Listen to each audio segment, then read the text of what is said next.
kukyusa envuwo. Abaana basomye, abaana bategeera, bakola research, bali mu .com era. N'ensobi gye mukola endala, mwe mbadde nga mufutubadde ku bannayuganda emyaka 40. Abaana bano tebeebuuza nti omukulembeze emyaka 40 agifuza atya, era lwaki alemedde ku buyinza. Lwaki bwe basoma mawulire ku internet, ku TV, ng'ensendera zikyusa abakulembeze oluvannyuma lw'emyaka 5 oba myaka 2, nga mu mukulembeze afuze emyaka 4 nakati akyagala kufuga naye nga bamugambako batta. Abaana bano basomye, bamanyi kye bayita freedom of speech, freedom of expression, bamanyi ne kiyituyita peaceful transfer of power, naye mwe mubadinayinze access ku bintu ebyo nga mukozesa maanyi. Amaanyi tegalya singa embazzi yewaata. Muli mu generation enkyamu nti omuntu asobola okwanalayizinga ekintu n'akyeyogerera nga tewali amukase. Kati temulina ngeri gye mugenda kuyimiriza maloboozi g'abantu abeetegeerera nga Katonda aba obwongo okwogera ensonga zino, mutandika obbawamba n'okubatta kubanga temwagala bagambeko. Kati olwayinza obba obubaka buno mubutegere bulungi nnyo bubatuukeko. Ekisookera ddala, mwabayita abakuuma ddembe, muli batabanguzi ba ddembe. Lwaki? 1. Bovaayo ne mutandika okuwamba abannayuganda aboogera ku nsonga ezikuluma abannayuganda ez'eggwanga. Ani awamba abantu abo? Bagira mu mmotoka za gavumenti, nga balina emmundu za gavumenti, bagira mu byambalo bya gavumenti okuwamba. Kitegeeza gavumenti yennyini ewamba abantu. Bwe muva ne mutulugunya abantu, abawamba babatwala mu safe house ne mu torture chambers ezikuluma gavumenti yayo, kitegeeza gavumenti yekola ki? Yewamba. Abali mu kutta abantu essaawa zino bagira mu ngoye z'amagye, abalala bali mu ngoye za leeya naye nga balina n'emmundu. Kitegeeza nti bakozi ba gavumenti. Kati tolina bw'ogamba nti muli bakuuma ddembe ng'ate mutabangula ddembe, mutta bannansi. Ekyo muganyo kitegeera. Okitegeera bulungi nnyo. Kati mukulu Kulis Magezi, buno obubaka njala bukutuukeko.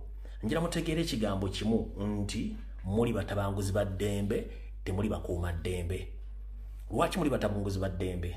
Kansooke nkugamba ebigambo bino bitegeere bulungi nnyo. Omuntu bw'akola ensobi ayina ogidifendinga ennyo oba okumatiza ennyo omuntu oyo gwayagala ategere ekigambo ekyo, naye nga gwayagala okikigamba yategedde nti akyogera oba yakikoze mu kyamu. Y'ensonga lwaki kikutwalidde ebbanga nakato kyajja ku midiyo nnyonnyole ensobi ze mwakoze mu kutega bbomu ette bannayuganda batalina musango.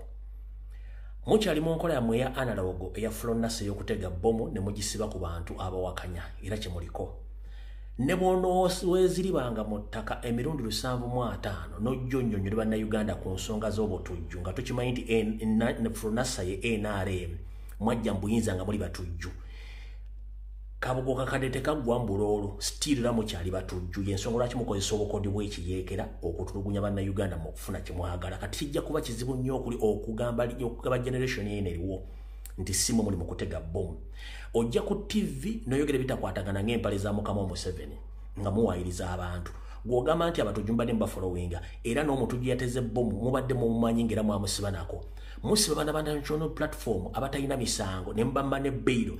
Ogamba otya nti omuwala ne bakolegi be mwabakwatako ne mbawa bbeiro. Mwabawa bbeiro yaki abatujju nga mbamanyi nti babadde batugumbula abantu batega bbomu ne mbawa bbeiro. Kitegeeza mwe kennyini mwekuba ggolo nga temumanyi.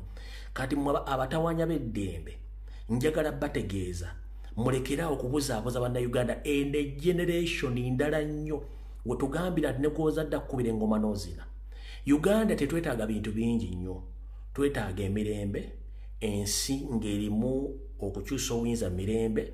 In fact teri nsi ekulwembera magye nga gagifuga nga n'omukulembeze w'amagye ebadde n'emirembe era emaliriza egenze mu butabanguko. Ekyatwala mukama w'ennyando esoferi mu buyeekera kubanga ye yagaana okukwatagana n'amateeka agaaliwo mu biseera ebyo. Muyina garanti ki nti bannayuganda bwe muyigiriza okutuuka olwaleero bo tesibasobola kukozesa mekanizimu y'emu egenda mu nsiko okukwata mmundu? Tetandikyagadde. Ffe tukozesa peaceful means of demonstration ogamba tugenda mu kalulu ka protest vote, nakyo mukivumirira. Mwagala abantu balagirudda wa? Lwaki abantu mbalowozesa nti ekkubo lye mwakwatira ekkubo ettuufu lye balina okukwata? Awo twavaawo. Njala tegeeza mukulu Kulis Magezi, lekera okujja ku TV okwogera ebintu tutakwatagana kubanga ojja kuwokya ne gavumenti ogyokese. terinsi mu nsi yonna esobola katundu ka video ke mwakoze ke mwazanye nekkiriza nti bwadde butujju terinsi esobola kukkiriza ame spokesperson Chris Magezi okujja okubeera ku TV 24/7 ng'onyonyola ekikolwa ebikolwa bye butujju tebabinnyonnyolako bibeera visible nga biriko obujulizi muli mu kunnyonnyola obujulizi mujja abatujju mumanya address zaabwe mwakute ne bomu endala obinnyonnyola otya nga ne temunnategeeza public abatujju be bane buli kimu nkugambye ne bwoba ogenze mu dduuka gula nsawo ng'oli gino tebagikubira bulango feke gwe bakubira obulango kati gwe ekikuleeta ku TV okwogera ebigambo byenda kitegeeza nti mwakoze ensobi mugimanyi nti nsobi mulina ojjogerera ennyo wadde ebibisiŋŋana muganda wange Fred Enanga ye musajja mu Genesis Book of Records ng'ettabiro liri mu Uganda bannayuganda gwe baali bakkiriza balimba ng'ajja musanyufu n'akulimba ekintu n'akiteekawo awo ng'ali happy n'omanya yoyo Enanga waffe tuwakana naye nga tuli basanyufu ne zireeta Felix Kulimbagye n'ajja n'akubuulira ebibye nga naye ali awo matanka ne ŋŋampale za mukama we n'akulimba ng'akozesa amaanyi g'ekijaasi naye tumukkiriza naye mulimba ali awo era tumuyita Felix Kulimbagye ne kati gwe kyali waffe ojja oyambadde galubindi ng'okozesa cow mentality sero cow and educated cow sero bihoga and educated bihogo onnyonnyola ekintu ekifu ky'oleberako ddala nti kifu kubanga baakusindisa okikole missioni yammwe tugimanyi yakuddira kibiina kya National Platform kifuula ky'abatujju bye mugezaako okukola nga bannabyogera omwaka omwezi oguwedde bye muliko ezo bo mmwe kennyini muzeetegera mwe muli mukutta abantu nga mukimanyi bulungi nnyo lwakuba nti missioni yammwe abantu baagitegedde kyenkugambye nti generation gye muli mu ndala nnyo people can analyze people they get evidence ne bakuwana buli kimu ky'oyagala kati mukulu Chris Magezi nkutegeeza va ku TV mwayokyeza kyaganye ensi mugireke etambule si mwe musoose mu Uganda mukimwagala okukola kulozesa abantu ti bannayuganda bakyali basiru nga bali ab'emyaka gy'ensanvu egy'enkaaga no bano balala mu generation endala nnyo ezo emboozi zammwe ez'amalwa muzikomye gy'onookoma okujja ku TV ogenda kwokya gwe nkutegeezezza ebintu byempulaninga byonna okuteeka ebyobuyeekera obutujju mbite ku National Platform ne People Power mukiveeko n'abaana abali makomera mubasibira bwere kubanga kyeboogera oba kyebakola kiri mu constitutional rights zaabwe nti bateekeddwa okubeera patriotic kyekibakozesa ebintu ebyo ate nga bali peaceful kati mwabamu mwetwala ekyankwanza okusomesa patriotism nga mbawa ne ssente mubambaza bemalume amagye bana bwe mukwata tebeetaaga ssente kuba kibali mu busaayi mukendeeza obugwagwa n'obussiru awo nvuddewo buno obubaka njala buweereza bannabyabufuzi abagamba nti bali ku ludda oluvuganya Museveni bona bagala okuggyako Museveni omuli bannabyabufuzi bano wammanga gwoba omanyi nti oliwa opposition buno obubaka njala bukuweereza mumaze ebbanga muddayininga ne Museveni nga mulya ssente ze nga musibe bannayuganda ekikookolo nga mukolera Museveni wabula Robert Kyagulanyi Ssentamu ne Nuupu bwe bajja ne balaga eggwanga nti wabaddewo opposition kati mwabadde bazanye ne Museveni ebyobufuzi ne mwefuula nti kati mutegeera nnyo okusinga ate abalala ekisinze okubambula ennyo kyekino wano wammanga 1 mwe kennyini mujje amaaso n'entalo zammwe ku Museveni ne muzizza ku Kyagulanyi nga mulaga weakness ze mulaga byatakoze naye nga nammwe kennyini abamunenya Kyagulanyi byabalema okukola mu myaka gye mmaze mu bukulembeze oba opposition emyaka 3 oba emyaka 4 ne weakness zemulaze Kyagulanyi ne byatasobodde kukola mutasobodde bikola myaka 4 omuntu ajja kubuuza myaka 40 oba 3 gye mbadde mu opposition mukozewo kitewali kati muno baka bwange njagala bugendere mwenna abagenda okugula obiina obupya namuleda baboguddewo saagala mmale budde ku Robert Kyagulanyi Ssentamu mufokasingako no ekirungi mwagudde ebibiina byammwe yes mukozese weakness za Robert Kyagulanyi Ssentamu mmwe okulaakulanya pate zammwe mukozese ebireme Robert Kyagulanyi Ssentamu ne Nuupu okufuna obuwagizi bw'abannayuganda okuggyako Museveni Kyagulanyi mwesonye Nuupu mugyesonyiwe mubadde nga mujja kutumaga ati kino Nuupu tekikoze bwe Nuupu tekikoze gwe ekibiina ekiki ekipya kikole Nuupu ebikiremye noga ati Kyagulanyi kino takisobola no kati Kyagulanyi batakisobola gwe oguddewo ekibiina ekyo good enough kozesa opportunity omukisa ogwo okole Robert Kyagulanyi Ssentamu byatakoze muleke Robert Kyagulanyi Ssentamu yakole byemanyi nti bituufu namwe mukole ebituufu abantu bano wammanga buno bakanjala bagende gye muli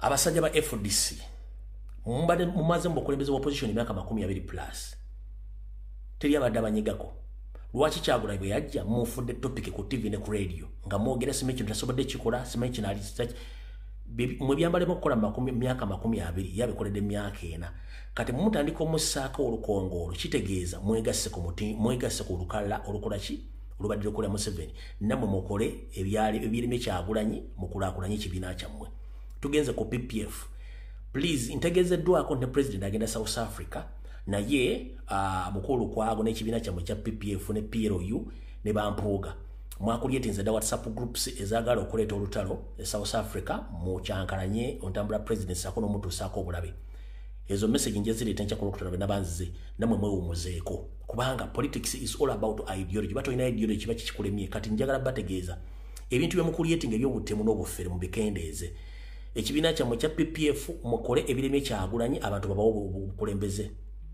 weakness za Kyagulanyi mweze mbambesingako mukulaakulanye ebibiina byammwe mukulu wa Bedi Bwanika aziwero naawe n'ekibiina kyo kyako na kiringa obutiku wabagamba batugambira nti obutiku bulemye okufumba ate ngo gabalonde ebijanjalo Bwanika PPSMP bikibiina kyo ekyafa ne kikona wandi badde okizuukusa ng'osinziira ku birime Kyagulanyi gwe biinamu experience obikole tugenze wa Mpogamaana wali mu Nuupu ne tukulera ne tukukuza tukuwa ne totasobola kufuna ng'okyali MP mu DP tuyambe mu kifo ky'okufokasinga ku Robert Kyagulanyi Center mu ofakasinge ku kibiina kyo ekirungi nti omanyi ideas ezibadde zikulaakulana Nuupu n'eziremye Nuupu kati kozesa ideas eziremye Nuupu eziremye Kyagulanyi ng'oziteeke mu kibiina kyo kifune abawagizi era kijjeko Museveni sympathies that tugenze wa mukulu Nsereko Muhammad Kagege mukulu tukimanyi nti oluzungu omanyi lungi niyo luzungu lulimi ng'ennimi endala ate okwambala amasuuti tekitegeeza nti omuntu ategera kubanga n'omusiru akula n'omusiru asobola okugula essuuti n'ayambala n'ekkooti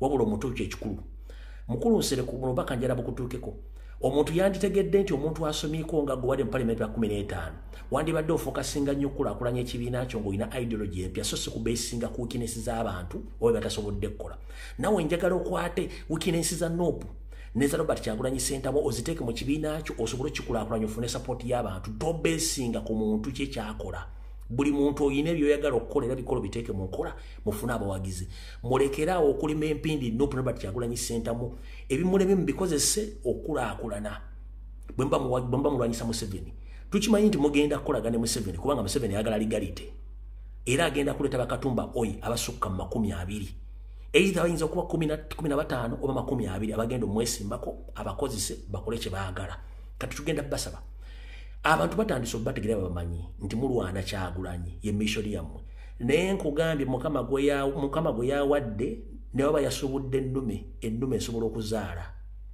kati byonna mukola mutegeere nti bannayuganda bategeera era mbere focus ku kiki muyina okukola others bwe kinaabalema mumala biseera ensi ebalaba tukooye ebintu by'okusiba badikiteta mu buyinza nga baba facilitating ensimbi mwekusa mwegaggawaza naye nga basasuzi b'omusolo basigala babonaabona abawa omusolo era baagala okuggyako Museveni mu ngeri y'emirembe bwe bubaka bwenjagadde obbawa buli muntu yeebereremu era buli muntu agenda yewandiise buli muntu genda ojendaga muntu yo mugende muteekeko ebyenkumu bipya kubanga obudde buweddeyo okulonda kwavuuka gyekuli n'abantu abaliko bulemu mugende mujendaga muntu mugende mulonde bwe badde obubaka bwange bugende eri mwenna abasajja n'abakazi abali mu Uganda abagala enkyukakyuka berekatambika njera opitire olukiiko olufuzi olukulembera national platform lubeereko ku video eno nsaba mumpitire no general secretary abere ku video eno foot soldiers mwenda ba comrade mwenda njala mbere ku video eno saako bawere wishes mwenda abagala enkyukakyuka njala mbere ku video njagala mumpitire wano fake opposition omuli PPF ADF FBC nebibiina ebira njagala mbantu tebale ku video eno kubanga eno egenda kubeera namwatulira njagala Didigi Dele Drinking General bale ku video eno kitaawo Nyando Sofera bale ku video eno akulira police njagala bale ku video njagala abalamuzi mu Uganda bale ku video eno abalamuzi mbere ku video eno ba prosecutors abawabi ba government mbere ku video eno njagala mu mbere ku video eno tugenda jinnyonyoka bulungi tutandika okutambula ne video oyo olwaleero sigenda ku lwawo ngenda tandika ku bude tulina butono nnyo kyekindeese tuyite mu bwangu ekisookera ddala kubanga saagala barisa munansonyiwa ntuttemu obudde butono nnyo nga nkyala byentereza ku mutimbagano ne kati njala tutandikirewo alright which eno gye tukubye mabega n'eno saako na ziri zonna zibadde zijja tutandise okufuna enjega ey'okukwata baganda baffe bonna ng'abakidnappinga bawambibwa kigenda mu maaso era kigenda mu maaso abadde bangoberera nga nzija nkola mpayo obubaka obulabula abantu baffe mubadde mwongobera bulungi nnyo nga mbukola mu kuwandiika mbukola ne mu kwogera wabula njala sooka kuyisaawo ka message kano kokka kagende buli comrade yalina essimu kagende buli mu comrade amanyi nti oyagala enkyukakyuka kanjala sooka kakutuule bulungi nnyo one mwenna bali ku social media platform ba comrade abagala enkyukakyuka si buli alina profile ya president ndi wankyukakyuka si buli alina profile ya president ndi wankyukakyuka ebikolwa bye tukola kuno bibikufuula w'enkyukakyuka eri abantu bangi nga kye tubagamba okukola n'aba enano bakikola one bw'oyita ku mitimbagano videos mba mupostinze n'olyamu omuntu ng'akomentinga against post oba ng'akomentinga against ekintu kyekikoleddwa ng'alina profile ya president oyo si wankyukakyuka ow'enkyukakyuka kyakola asupportinga oba asharinga ekintu ne buli muntu avaayo ng'ayogera negatively ku post gy'oba okoze oba gy'oba okomentinze oyo si wankyukakyuka mbajjukiza abantu bangi babali ku routing bajje ku social media bamala ofuna ennamba bakyuke ekyo mugenda kiraba abantu bangi bajja ku social media kuno okufuna ennamba bamale bakyuke era mugenda balaba fe bakugubirwa kasangwawo weetuli ekyo nkiba si buli alina profile ya president nti wankyukakyuka aba NRM ne PLU bangi abali ku social media nga balina profile ya president balina profile ya people power nga bangi nnyo bewoosanga nga bavuma lwaki abadde bangoberera emyaka 6 bweddu jigera kuyingira mu myaka 6 nzize nga mpa security alert ku buli muntu yenna yeetaagisa okuwa abali mu gavumenti betutagala afe beera abajulizi n'abali mu lugdo oluvuganya nga nzija mba security alert ne zihapeninga abazigino walinga kanjira kuga bwe nkugamba nti mpadde security alert abantu abamu ne beewunza nga nkirese kiri open olwo najja n'akomentinga nti oyagala bakole ki omuntu akubuuza nti oyagala bakole ki badduke mu ggwanga balegewa ayina profile ya president oyo si wankyukakyuka oyo si wankyukakyuka nkoze post ngeri open neŋŋamba nti mbawa security alert ne mwewunza njirese eri open obadde omanyi ntegeeza ni nnyoko kitaawo kojjawo senga awaani goza security alert njuwa abantu bali mu nkyukakyuka bokka eri abantu abatali mu nkyukakyuka nga bannayuganda balinze gavumenti ekyuke nga basupporting obulamu bwe buli matiga nabali mu gavumenti goyinza okulooza nti abagala okuggyako Museveni ffeffeko bakyabwe yagala mumuggyako waliwo abantu bangi abali mu gavumenti ya Museveni abagala ogisuula nga mwebali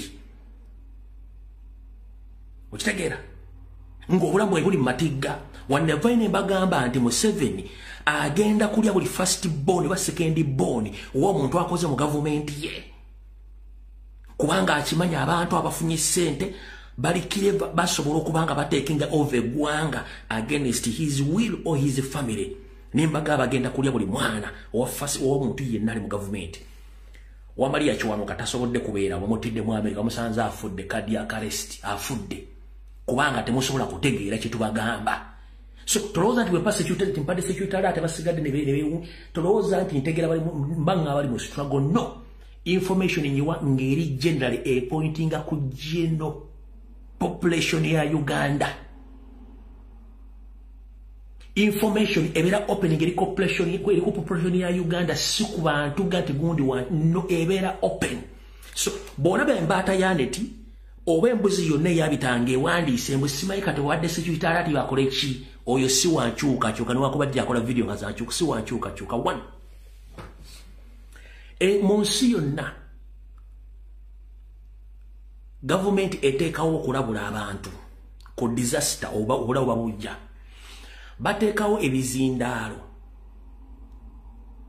ze bayita silence okwetoola ebibuga byonna nti singa musajja singa amataba gajja singa balina kye basuubira bateekawo zi silence ne zikuba okumala eddakiika 3 okulabula abantu waliwo obulabu obujja ekyo bakiyita security alert ompulira bulungi nnyo njagala ombuulireyo comrade omu mu myaka 5 gyobadde ku social media nga tali mu diaspora ng'ajja nawa security alert nebeera perfect oba nalabula omuntu yenna neetuukirira nga bw'agyogedde njagala ombuulire y'omwana omwe yeeyita ow'enkyukakyuka akwata essimu ye yali awa security alert kebere TV ya Uganda kebere radio kabere ba individual kabere ba YouTubers ajja n'awa security alert nebera accurate oba alwazi ogerako tebaliiwo kati bwenzija n'enkola ekitu nga kiri open olina ajja n'asinika amannyo nga yalooza tumanyi tali mu nkyuka tubamanyi mwagala numbers mwazifunira mugenda kuddayo temuli baffe so bwe mba nkoze posting eri open mba ntegeeza bannayuganda bonna b'emamaaza mba sironze mu muti gunda kwa security alert ko no ebeera general message to all Ugandans ukitegedde kati gwolabanga akoze posti oba awandiise comment nga ayina profile ya president abasinga obungi ba PLU bajja kufuna ki bajja kufuna numbers mu male baddeyo ekyo tukimanyi so gwe bwoba oli musajja nnyo ng'olina obulimu abubiri bw'olina amabeere njagala okwata essimu nga bwe ngikwata owa information efaanaganako n'eyange oba osobola ogifuna bw'oba oli musajja nnyo ngero gamba goli kafulu ku social media njagala okwata essimu ofube information gyenfulumya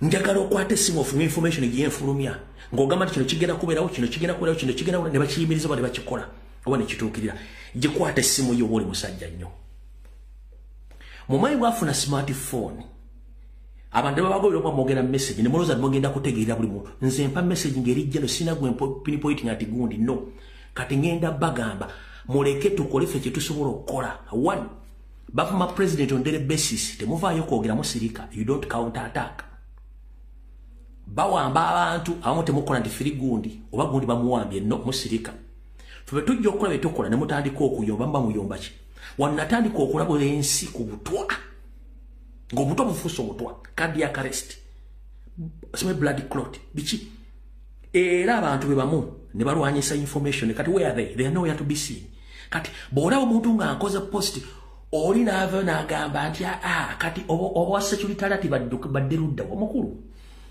nze sivunaanyizibwa ku butategeerebwo sivunaanyizibwa ku butategeera bwo politics sivunaanyizibwa ku butategeera bwo kintu kye bayita information sivunaanyizibwa ku butya bw'ofuna information gye mankuwadde nvunaanyizibwako bye mba nfulumiza so gwe yeeyita comrade ng'ate owakanya bye twogera nga gwe tosobola kukola wadde ekigambo n'ekimu please zip up musirikeeko singa tukeera ku makya abaana abakola information ku social media ne bayimiriramu ewiiki nga teboogera can you manage it ekyo nkikuwadde nga example singa tukeera ku makya wano ng'abaana bali ku TikTok bajjeeku baganya okukola live baganya okwogera ku nsonga z'eggwanga ogenda zisanga luddawa singa tukeera ku makya abaana bali ku Twitter bagana okutandika okuwandiika ku bintu bino bigenda ogenda kujja information singa tukeera ku makya bali ku Facebook ntuga tugenda kukola live okumala omwezi mulamba mugenda kujja information era kye mugenda okwogera temulina muwe ekitiibwa abantu abafulumya information kuba gwe tolina source of information kuba togirina okitegeera so omuntu wavaayo nawa information muleka agiwe bwe batekutte ku ggwe okitegedde tuli mu nsi ng'okuwamba abantu kugenda maaso nkugamba ekigambo kye bayita security alert oba warnings mu nsi zonna basimba n'emizindaalo gye bayita mu karakasa gya silent nga bagukuba okumala eddakiika 23 ensenda zitisindika ne text message ku masimu g'abantu nti waliwo ekikyamu ekigenda ogwa buli omubeera mu nju bakola bwe kati gogamba nti kati osinise security alert badde luddawa olinga ebyoya by'enkoko abaganda tugamba nti okwedda si butya ensanafu etambula egaludde ekizibu kye tulina abaganda manya tulina abatolo manya tulina abasoga manya tulina abalogoola manya tulina abantu manyi nnyo nga balina amanya nga sima na Uganda naye nga balina profile za president kati njala balabula gwe naakola posi wena giraga nti kati ogikoze tukole kiki ekiddako oyo si wankyukakyuka oyo si wankyukakyuka katika video katandise abo njagadde kuyisaawo information bagitegere bulungi nnyo alright wetwogerera olwaleero nzize mbagamba nti program eya Museveni ne babaganda b'emikwano gye bateekateeka okwagala okusuula ekibiina kya National Platform mu ngeri yonna esobola amazima gali nti Museveni tayagala kalulu era akatya waliwo balina oteekawo enkola yonna etiisatiisa n'okuwamba abantu mu ngeri esoboka. Najja ne bagamba nti Museveni yateeka billions 15 mu kutawanya ekibiina kya National Platform mu mitendera gy'okusunsula abakulembeze okuva ku local council mpaka ku parliament. Ekyo mukirabye. Mugenda kula press conference nga constituency zemuzinga nti baba tebabaagala tetwagalawo change mu constituency eno twagala esigale wano. Abo nasiba nkyuka. Ekibiina kisobola okukola enkyukakyuka mu constituency gyekyagala kiteekawo omuntu gwe kyagala so si kulwa interest you. Goba togenda ku interest za kibiina kizikoze then gwe genda weesimba okuwanna munigina totegana kuwabira kibwenadde okukola ekintu kyonna ekyo nkimaze. Nzize mbagamba nti bagenda kuwamba abacomrade nembaga bagenda bagana okwesimbawo nembagamba nti bagenda kuwamba n'abakulembeze ekigendera kyabe kyakuwikeninga kibiina kyaffe n'abakulembeze. One naye wandikola ekintu okulumya omuntu n'owozika ng'oyambe kkiriza batya mu myaka gye-8 ng'omukulembeze Obote kwali n'emyaka gye-7 ng'Amini kwali bawambanga abantu naye nga Museveni yabawamba kuba yali mu security. Wabula ekiseera kyatuuka ng'okuwamba kufuuse nnomo. Kati okuwamba bwe kwafuuka nnomo ng'abantu balina kusala magezi bagenda kwejjako batya gavumenti. Nabaga nti ebyafaayo byeddiringana history repeats itself. Ebyafaayo byeddiringana history repeats itself. Ebyaliwo mu myaka gye-6, mu myaka gye-7, mu myaka gye-8, mu myaka gye-9 n'egye-12 bino si bipya bidda mbuzi wabula bisanze generation ey'enjawulo. Kati generation eno erina okusoma ebyafaayo okumanya nti singa okuwamba abantu kugenda mu maaso kiina advantage ki oba kiina disadvantage ki. Kati disadvantage yeno disadvantage y'okuwamba abantu mu Uganda eyamba bantu bali mu kwagala kujjako gavumenti kubanga mufuna cause as to why musobola okudemonstratinga oba ogenda okukozesa enkola enjawulo okujjako gavumenti kuba gavumenti eba eremereddwa etya nti kasita omuntu atandika okugenda okuwamba omuntu kiba kitegeeza nti amateeka takyasobola gakozesa. Bikula essimu ye y'obuyonjo ey'okubiri nkusomesa osooka otegeere. Kwata essimu ye y'okubiri. Teeka mu ssimu yo genda mu Gola Moses mugwe muyita Google. Genda mu Gola Moses oteekemu nti what is the definition of kidnap. Genda mu ssimu yo ey'okubiri oteekemu ekigamba what is the definition of kidnapping. Genda mu ssimu yo ogende ku mutimbagano oba ku kibanja kya Gola Moses mu kimuyita Google oteekemu what is the definition of kidnapping. Teekamu nti okuwamba omuntu kitegeeza ki. Gola Moses agenda kikuwa kati kankikunnyonnyole wano. Okuwamba omuntu tekiri mu mateeka okwetoola ensi yonna. Yensonga lwaki America, Canada, Bungereza, Europe, Asia ne Africa balwana ne ba kidnappers oba human traffickers. Okuwamba omuntu kidnap tekiri mu mateeka, it's unconstitutional act. Tekikirizibwa abakikoze abamanya amateeka. Era kidnapper teba negotiating naye. Kidnapper teba negotiating naye. Katika kikunyonyero kitegeere. Kidnapping is a crime at common law consisting of unlawful retain of a person's liberty by force or show of force. Under the modern law, this crime is usually only requires that the victim be taken to other location or concealed, but historically defines required bringing the victim to another state or country. Kitegeeza nti okuwamba omuntu tekiri mu mateeka. Okwata omuntu nga gavumenti temanyi, poliisi temanyi, kooti temanyi, kitegeeza omuntu wamuwambye buwambi genda mutta oba mutuga, ekyo tekiri mu mateeka. Era bakugamba nti omuntu yenna ajja okuwamba omuntu oba ayina emmotoka oba talina mmotoka oba ayina emmundu oba talina mmundu, oluwaddembe omukolako kye tuyita self defense ne weedefendinga. Oluwaddembe okuba omuntu oyo, oluwaddembe okumuggyako emmundu, oluwaddembe n'okwokya emmotoka ye kubanga he is a kidnapper. It is unlawful, tekikkirizibwa mu mateeka. It is unconstitutional. buli lunaku bakidnapping abakomredi baffe nga bakomredi abamu batudde tebasobola kukola kintu kyonna kye bayita resistance. Bw'oba oyagala protest vote nga gy'obadde oyagala protest vote etandikira mu kidnap. Okujjako nga mwenna bagamba nti muli bakomredi mwagala ebyobufuzi mwagala kujjako Museveni nga temanyi kye bayita spark. Nga tetunagenda mu kalulu kidnap yokka egenda maaso the ongoing kidnap esobola okuleeta revolution. Mubadde munoonya cause si bwe kiri nti yes. Kidnap yokka the ongoing kidnap can cause a revolution. Some people to erupt. Nabagamba tuyinza obutatuuka mu kalulu.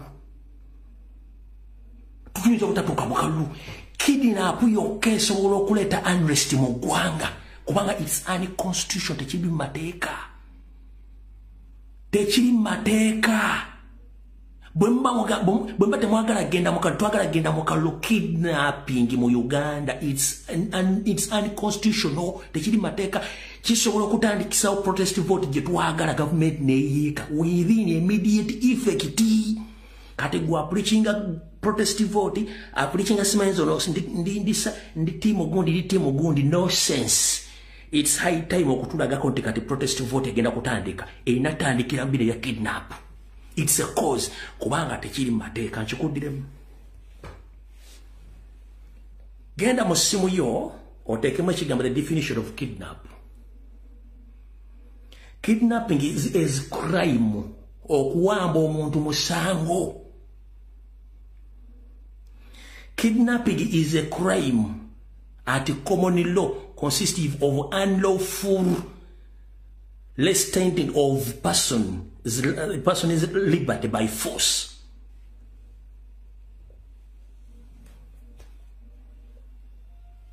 Nawe benyini bakimanyi. Ekyo mazo kitegeera kati kankusomesa ekirala.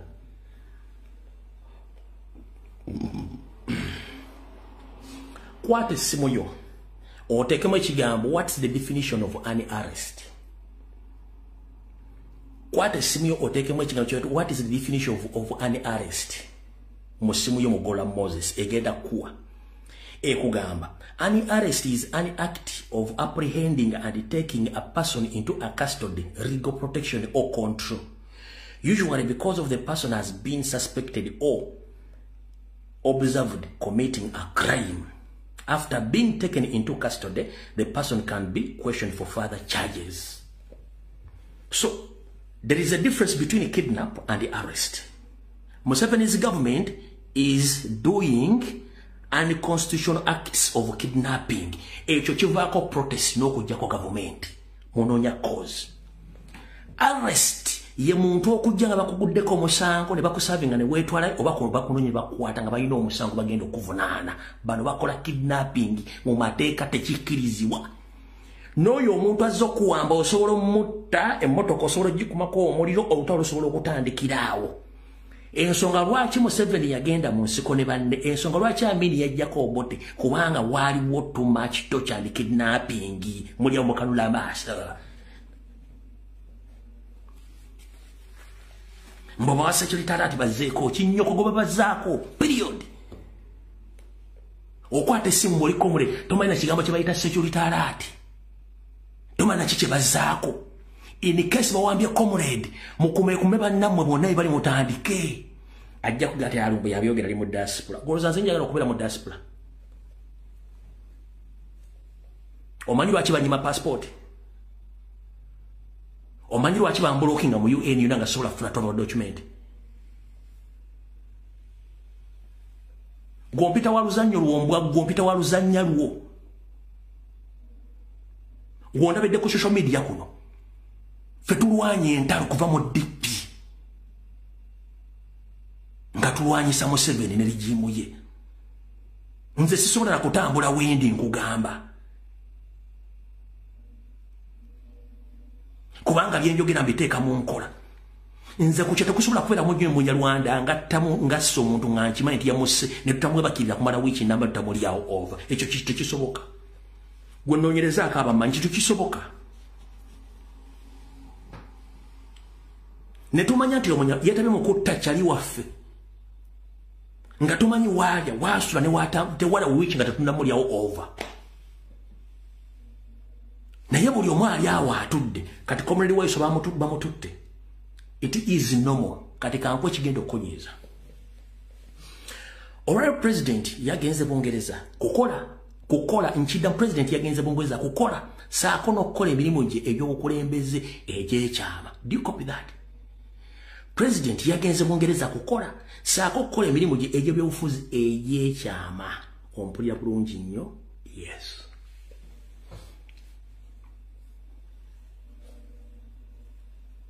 Njagala okwata ekifaananyi ekyo president taliwo wabweru wa ggwanga. Okize ebbali okwata ekifaananyi ekyokubiri obukulembeze obwasigadde waka.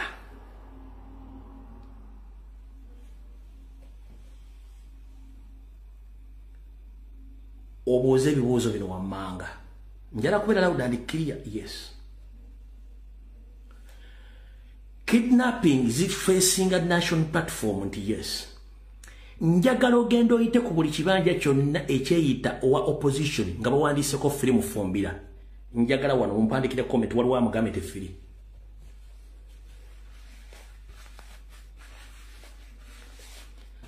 Njagala ogenda oyite ku platform za Twitter, Facebook ne ku TikTok mulimu yita opposition nga kuliko awandiise nti kikyamu okukwata mu Fumbira.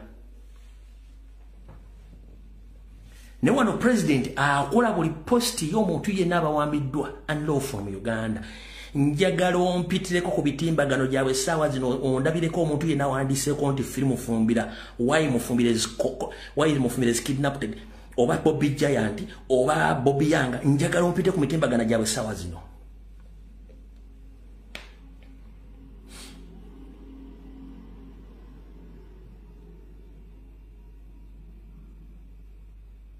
Nani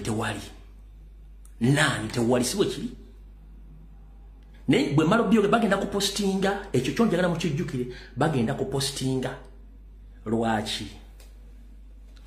Kansoke malo kunnyonnyola kiri nkuze ku ekyo kyobadde oyagala okuwulira kati kasimbudde kavudde kwanjula katandise. President mu ggwanga tali mu nkunnyonnyola nti yagenze kukola mirimu gye egigyenga egy'obuntu okunoonya ku kigula magala eddiba. N'okukola emirimu gya struggle egy'ekyama. Kati president taliiwo. Ekibiina weekiri n'abakulembeze baliwo current we bali. Bavuddeyo ne boogera ko baddeyo mu kooti bakoze press conference ku kitebe na buli kimu. But essaawa zino amazima amatufu gali nti singa president abaawo ani asobola okuduumira cause. Singa president abaawo nga ali wabweru wa ggwanga oba tali wabweru wa ggwanga nga anything has happened ani asobola okuduumira cause y'eggwanga okujja ku government oba okuyimuka ani asobola okuduumira. Mbuuza ani? Buli omu image yakinunuza president. Watifu nga tutuuse muntu president bamutadde mu under house arrest wa president bamusoba taliiwo ani agenda okuduumira kiki ekiddako? Ani? One. Yes, bavudde ne bakola public statement. Ochi wa Joyce Nenya akoze, Lupa akoze, ne ba MP abala bakoze boogeze naye waliwo kye bayita crisis, waliwo kye bayita okuyita ekibiina n'oyita structure z'ekibiina kyonna ne mukola kye tuyita crisis meeting n'okufuna permanent resolution y'ekintu kino. Yeruwa essaawa zino abakulembeze bonna basigadde waka bandibadde bakuŋŋaanye dda nga bakoze kye tuyita general party crisis meeting n'okufuna resolution ekibiina kigenda kuzaako ki ku ongoing kidnaps. Bagiyise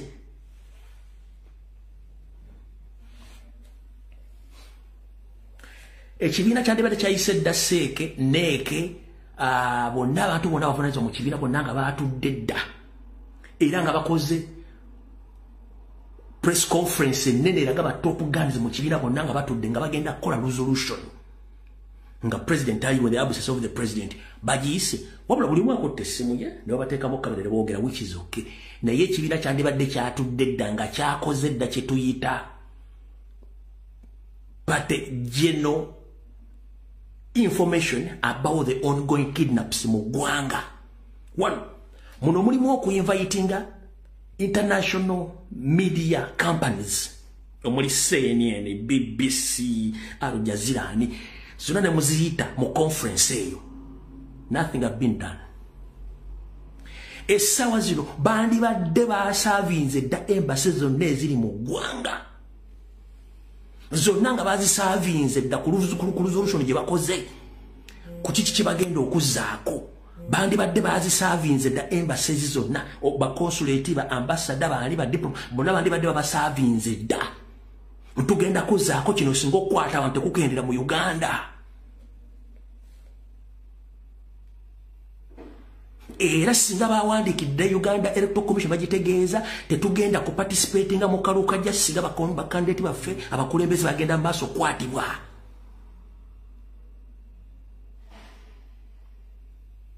Ne muteekawo ne statement egamba nti n'ekibiina kiyinza okulekerawo okubeera ne party nesooka neggalibwawo until further notice. Until further notice. Never kidnapping omuntu buli muna atula am kidnapping that is kigenda kufuuka nnomo at our side. Ne Museveni yenkigira mufuukira nnomo nga tekikyali mawulire. Nga tekikyalina mawulire. The moment ekintu kifuuka nnomo kiba kiruzinze meaning. Ekyo government Museveni takimanyi. Nti bw'onoogenda maaso n'okidnapping abantu kiba kisaanyawo government yo. Kiba kisaanyawo obulamu bw'abantu bw'ofuga nabo. Kiba kisaanyawo ne tribe gy'osibukamu gy'ogamba gy'osibukamu ey'Abanyankole n'Abanyarwanda. Okitegeera? Kubanga kigenda fuuka nnomo nga kikukwata. One. Omuntu yennyini gwe baba wambye abantu bategeera government ya Museveni yamuwambye. Yes. Wabulira n'afa, they are accountable for that person. Yes. Okwata abantu mu Uganda okuba kidnappinga tukimanyi kyalubeera kya bulijjo. Kibeeraawo. Wabula ffe twandiba tulinanga plan B ever ku byenjogeddeko bino. Amu temujja bitegeera. Kubanga mujjaga lombi byayogera tebiri applicable tebisoboka. Naye njala kubuuza plan ya Museveni ogimanyi. Kiri kyakola ekyokukwata. One, akikola mu kutiisatiisa. Kyekisoke kyokubiri yaba akifunamu. Kana kino kankibagambe. Essaawa zino bapulaninga okukwata buli MP wa Nuupu yenna bayinza obuteewandiisa ne bagulako emisango. Strictly mu Buganda. Ekyo nze nkibaga strict bagenda bakwata basinga obungi baguleko emisango. Kiki ekigenda okuddako?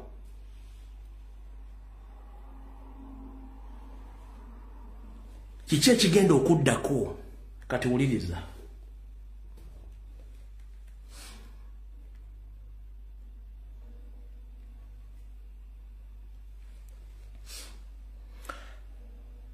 Njagala mukansaliremu.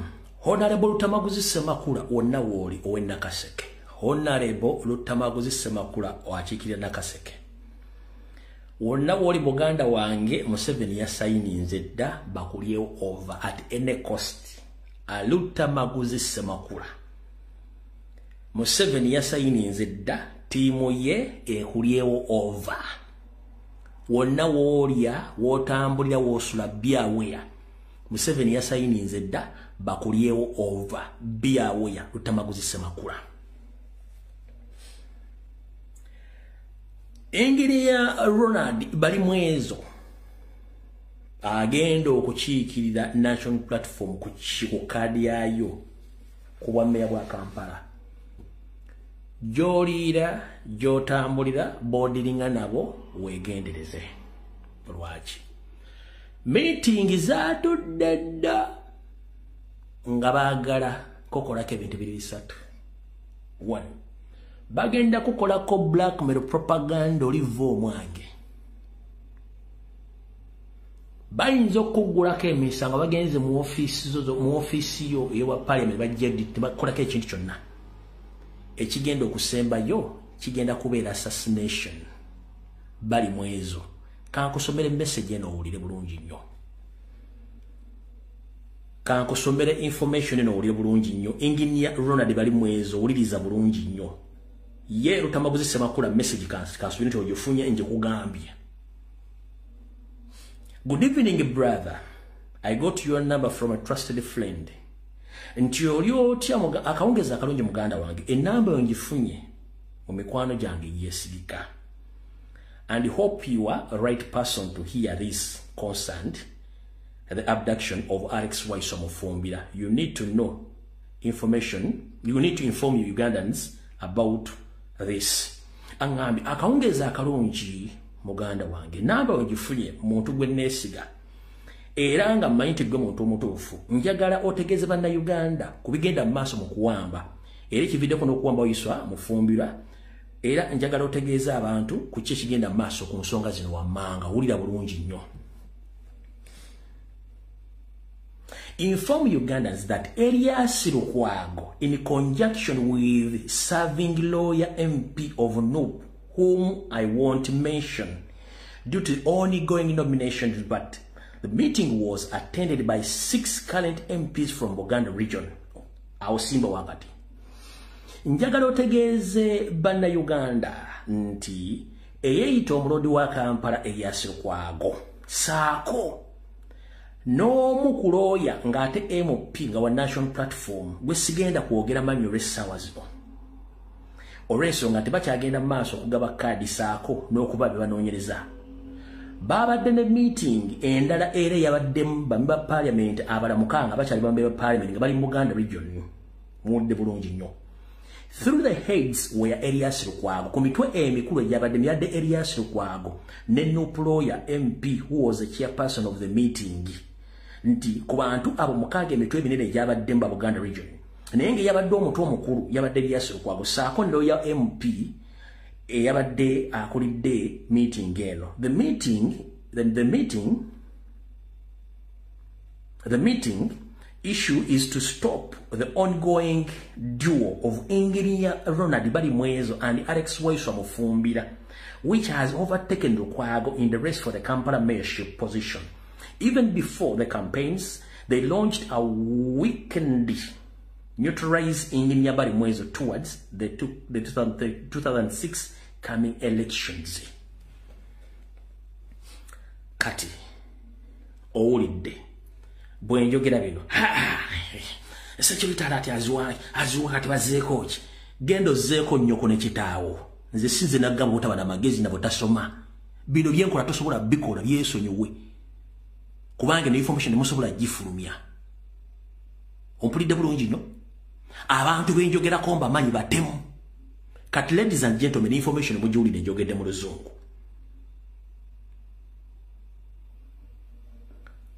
Information njogedde mu luzungu nenjivunna mu Luganda. Kati tetulwana na Museveni yekka. Tulwana n'abadde beyita opposition. Kyembadde ngezaako bagamba. Njagala kugamba kidnaps ezigenda mu Kampala wonna mu Buganda teziri Museveni alinamu 50%. 50% esigadde ya opposition omuli Elias Lukwago.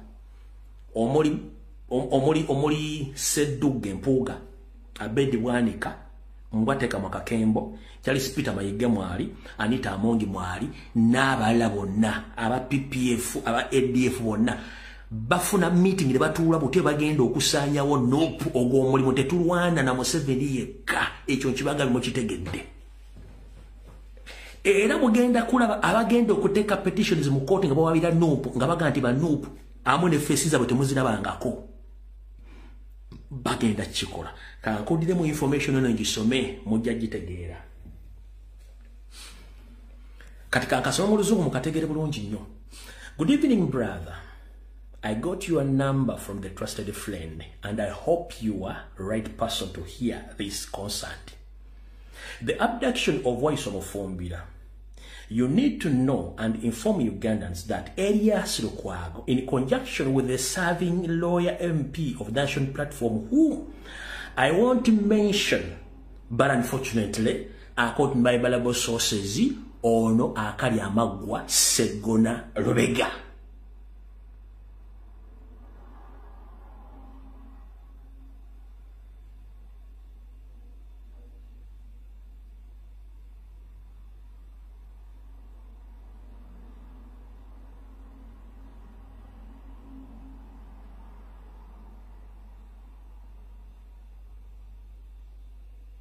ekyo nkyogedde kino ze nkyogedde bwe nsoma nooti eno kugwe mmanyi n'abantu be yabadde asimbyeyo mu constituency bakansala bonna ne bachairman osife be baakubye n'asalawo bafanding bajje independent tekyawukanako na information eno gye nkuwadde wandiikaawo nti bigatta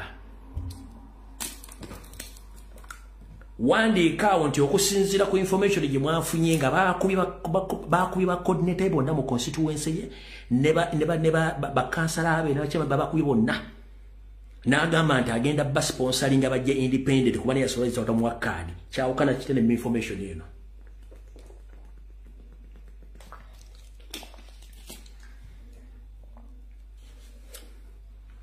kandi kujiddemu gisomere mu nkola ey'ekimpooze ogiwulire. Good evening, brother. I got your number from a trusted friend and hope you are the right person to hear this concerned. The abduction of Alex Waisamo Fumbiro. You need to know and inform Ugandans that Elias Lukwago, in conjunction with the serving lawyer MP of Nope, whom I want to mention due to the ongoing nominations, but the meeting was attended by over 6 current MPs from Buganda region. Through the heads were Elias Lukwago and Nope lawyer MP was the chairperson of the meeting. The issue is to stop the ongoing duo of engineer Ronald Barimwezo and Alex Waisamo Fumbiro, which has overtaken Lukwago race of Kampala mayorship position even before the campaigns are launched to weaken and neutralize engineer Ronald Barimwezo towards the coming 2006 elections. Do you copy that?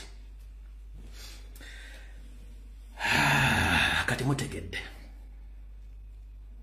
mutegedde bulungi nnyo kiki kitubagamba okutegeera mu nsonga zino.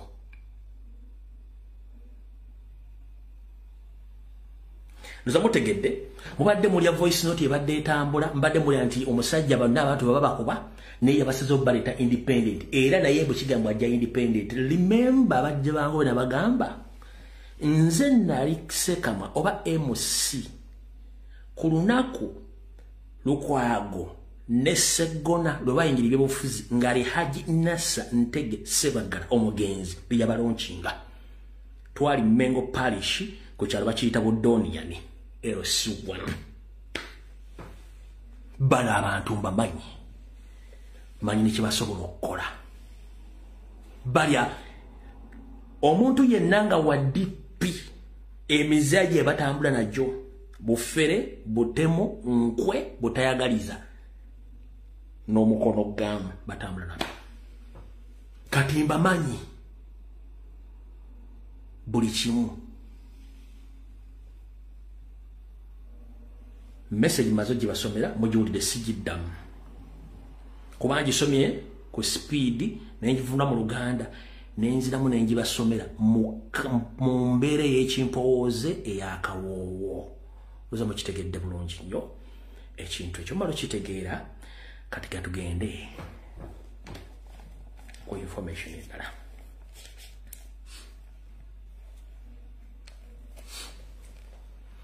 Mr. President Robert Kyagulanyi Ssentamu muwonna woli manyo kyali mu Queensland oba kyali wa Queen ewanguli Queen e Bungereza. Ndi wano kutegeeza nti ebisaanyizo ebikwetaagisa okwewandiisa kuba president mulimu okubanga ofuna emikono 100 mu buli district. Naye nkusaba Mr. President n'obuwombeefu waliwo akalipo ke bateze kenjagala okubuusa otegere ng'obudde bukyali. Akalipo kano kali bwe kati nti bwe bakusaba emikono 100 ku buli district, Mr. President weetaagisa okubanga olina emikono egisukka mu 13. Naye olunaku lw'onoogenda okuwandiisa oteekeddwa okubanga olina 3 different files electoral commission nga zino files 3 zigenda kukola nga substitute in case kubanga Simon Byabapama Simon Byabakama chairman of the commission balina kodo ke baagala okutega nga bagenda olwokuba nti bali bagenda basabanga nini number across the country kati bagenda kusetinga wo akakodyo nti emikono gyogenda okuleta already emikono gyeyambisibwako dda byatwalibwa either Nyande oba abantu abalala bagenda okwesiba okuba president ke kakodyo ke bagenda okutega kati in that process okuddayo kunoonya emikono emirala within that period of time kiyinza okubeera ekizibu eyo bagiyita technical know-how basobola okukubira awo kati Mr. President ngenda kusaba tiimu yo yonna ey'ekyama etandika okunoonya emikono mu zino ennaku ezisigaddeyo gibe emikono nga at least buli district oyinamu emikono 3,000 bw'osooka n'oteekayo gino 1,000 buli district ne bagitega musima gino ebinobira ng'oteekayo foomu endala oteekayo fayiro endala nga substitute. So Mr. President ekyo njagadde nkikutegeeza kubanga zino information gyempa teri agenda gikuwa kabeere TV presenter kabeerani. So Mr. President unawooli nkusaba sindika abantu bo ab'ekyama bafune substitute files ez'emikono kubanga already bano badde nga bagenda buli district nga basaba emikono nini namba buli kimu kati Simon Byabakama chairman of commission yeta kimanyi nti nze file nagifunye dda nengisoma. We need backup each and every district. Approximately we need like 3,000 or people are going to nominate you. Wetaaga emikono 3,000 buli district. So nga backup at least obeere backup olw'ensonga baagala kikola nga technical kick out oba knock out bakugiremu awo woonoddirayo okugamba nti onoonya emikono otherwise ng'obudde bugezi. So Mr. President wonna wooli nkutegeeza information eno gitegeere bulungi nnyo naye nga olina okubeera very careful ensonga omuntu afosinga nnyo ekintu kino bamuyita Salimu Sale bamuyita Muhoozi Kanyarugaba ye Nyando Yosefera omugabo gambe kino tugenda kikola nakkiriza oba naagaana. So ekyo nakyo Mr. President njagadde okitegeere. Alright. Mungambye enjogere ku kintu kya International Criminal Code bagenda okuwozesa Joseph Kony. Joseph Kony is not a threat to Uganda. And Joseph Kony never existed anywhere in Uganda. Joseph Kony was created in Museveni as he created Alice Lakwena, as he created the Allied Democratic Forces. Kony is Museveni. Guys, wake up before it's too late. Even the whites are corrupt. Nchidam, wake up. Even the whites are corrupt. The reason as to why whites are corrupt, they use some people in different offices to receive bribes. Mukitegedde bulungi nnyo. So n'abazungu bali banguzi naye tebajja giryanga olaba. Tebajja giryanga olaba. Bagiisa luddawa. Wano woyagala okutegere bagiisa luddawa. Enguzi eyita mbalobisiti. Abawuzi b'omunyama video bagikwatamu no problem. Enguzi eyita mu balobisiti. Museveni baakozesa. One. Bobo gamba nti Kony yatandikira omukulenda 86. Nga n'abantu bwasindika okukola ku ground okunegotiatinga nani okunegotiatinga ne Kony. Tebakuwanga feedback. Feedback bagikuwa nti Kony taliyo. Abamu n'obatta bamwe balizatinga abo ne bakoyungako. Kitegeeza Kony doesn't exist. I'm here to inform the international community, and even I don't think whether today or tomorrow, there is a hearing of Kony case in International Criminal Court. This is my message. Kony is not there. Whatever is taking place, that is drama. Kony was created by Museveni himself, and he knows it. Like the way how he created the Allied Democratic Forces, the way he created Alice Lakwena, the way he created Chibwetere. I'm here to inform all Ugandans, Chibwetere never existed anywhere in Uganda. Those people who were burnt in that church, they were indigenous Ugandan who were collected from different parts of the country. Due to ongoing land grabbing across the country, ask yourself, in the entire country, who came out to claim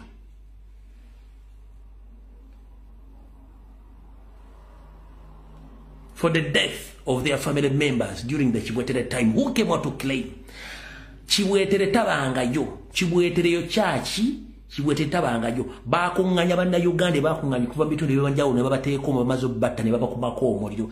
Ani avaayo nga agamba nti omuntu wange yafidde mu chachi ya Chibwetere. Tabangayo.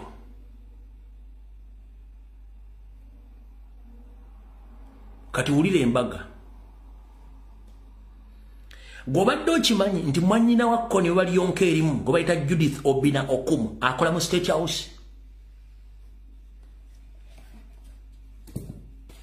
Njagala sose zange zonna munfune ekifaananyi kya Judith Obina Okumu. Kony bw'atebbeere Judith Obina Okumu yalikwata. Ono Judith Obina Okumu akola nga presidential advisor in charge of research and documentation in the State House.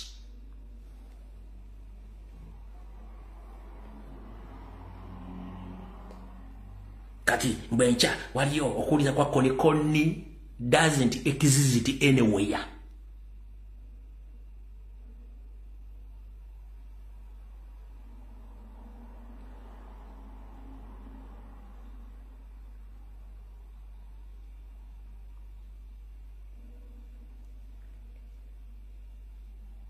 Nchiddamu Kony talina wabeera talintaberangawo Kony Museveni. Kati okunnyonnyola obungi Kony Museveni yamanya nti abalugwala oba abantu b'omu Northern Uganda babadde mu gavumenti okuva mu 1962 mpaka mu 1986 nga bali mu magye, bali mu poliisi, bali mu prisoni, bali mu byobufuzi, bali mu byensuubula. Yabatya nnyo. Kati kyalina bakola bateekamu lutalo. Abatamye mundu, abatamye abayeekera, abatamye ebyobukulembeze. Temwamanya.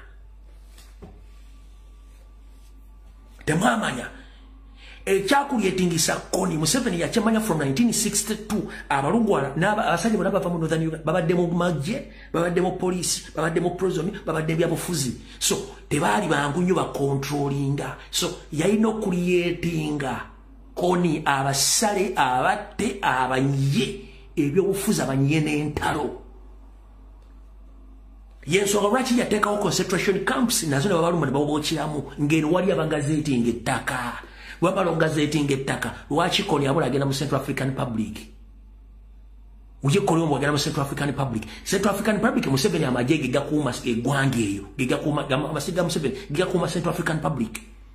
Museveni ali mu Congo nga ne gavumenti ya Kabila eyasookako Laurent Desire Kabila Senior Museveni yagiteekako. You think we are fools? Kyokka Museveni yayita budde busobola kunoonya gundi Kony. Museveni yafugako Congo anda Laurent Desire Kabila Senior. Museveni nafugako Congo anda Kabila Junior. Mwena temusobola kugula maaso mulyawo mukanodda amaaso.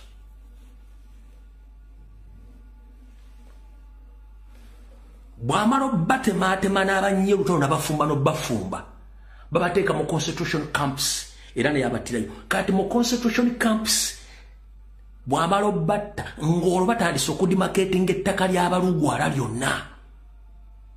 Era bamala okumala nti kati kintu kiwedde tumaze okifumba mu propaganda blackmail, Salimu Sala agendayo. Kati kwe kutwala ettaka lyabwe lyonna. Temwakitegeera. Nakyo mwekyaga kibagambe.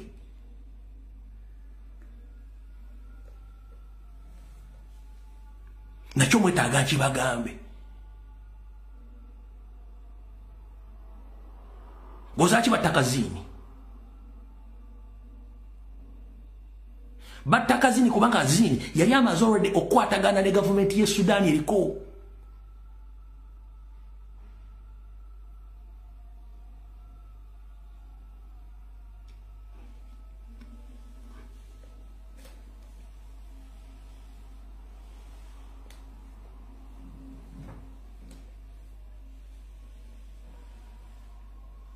Bino temwagala bitegeera.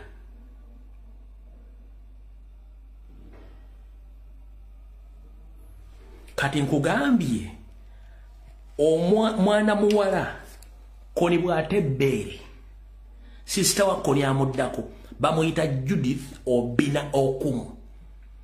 Ono sister wa Koni bwate bere ono yaliddako wabula akolanga presidential advisor in charge of research and documentation in the State House.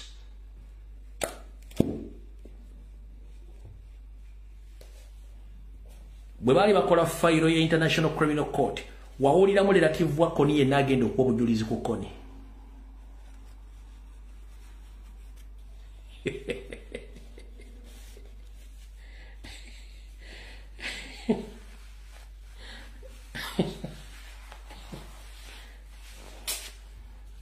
Bana Uganda mwetaaga kuba mitweni mbateekamu knowledge nkubuuziza wali owuliddeko omuntu yenna alireetedi ku Koni ng'akwatiddwa agenda abuulire kooti ne Uganda biki Koni bye yakola.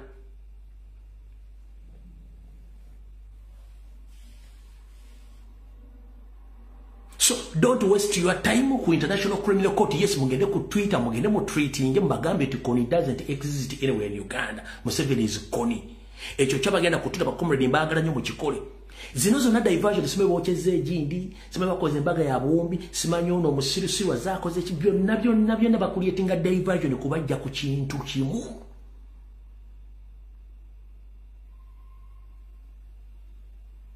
Kubanga ye mission ye ya kutekinga over Gwange. Najje nimbagamba ni Museveni agenda kulya buli first born wa muntu yakola kama government. Bonna balidde.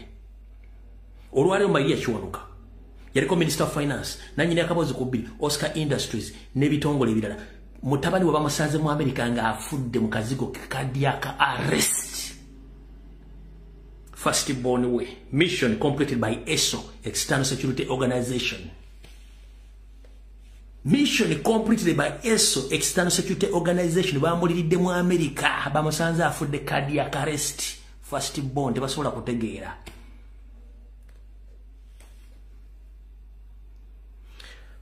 Brigadier General Tom Kabuye abamu kubasooka mu UM mu NRA nga amanyi history na buli kimu Museveni kiyakola olwava mu nsiko bwati yamwongerako amadala nga binamuteeka ku Ssemwayi nga mulema n'abeera wabadde ng'akola nga admin baamutiddewo makage wali yafuddemu avumpa nga byoya. He was eliminated. Omulala yafiiridde eri waabwe Jeno Mulamba yafudde.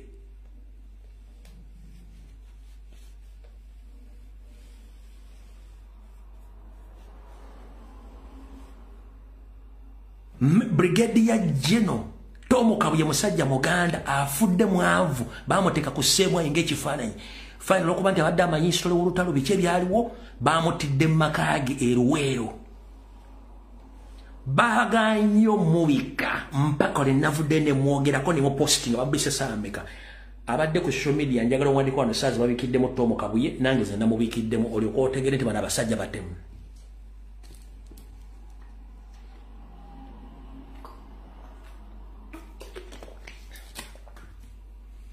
Major Brigadier Tom Kabuye namubise saaza de biljo yesterday ne mu postinga bambise saameka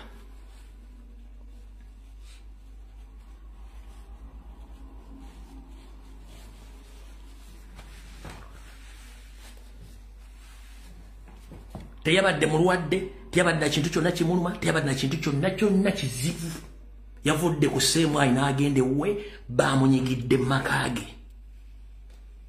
nalwadde aliima essaawa zimwe bambise saamu endeeza emisana gaali nze namubise jjo nabise bajjeno laba babiri kuba temwagala kumanya information.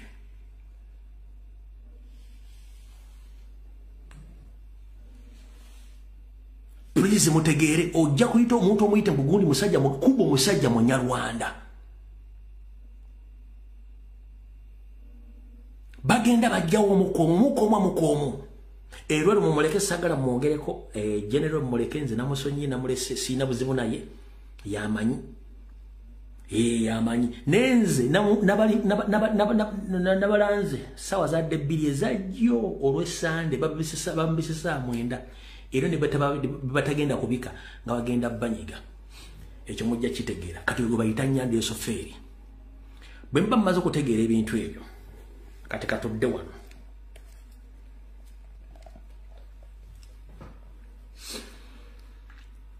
mbagambye nti mission ya Nyanda Esofeeri mutabani we gye bakozesa eya kidnap eri unlawful kabulaza gwayagala enkyukakyuka asomesa protest voting nga nange egisomesa twetaaga ebikolwa president yatugamba tugenda mu ntebe nga tetukozesezza wadde eryanyi yes kituufu but bw'onyigiriza nnyo ennyindo gireeta omusaayi etya bwe tubanga musoma mu kitabo mu constitution yoga nti kidnap is an unlawful act or action. It's a crime. So whoever commits a crime is becoming a suspect. So whoever comes to kidnap someone, he's a criminal. He commits a crime. You know how you deal with the criminals. It's high time you deal with the criminals. Those are criminals. Emotoka muzoche oba ine mundu mulwana ganda be mundu bazina bumenyi bwa mateeka mbasomesa ekigambo kye bayita kidnap ne mbasomesa ne arrest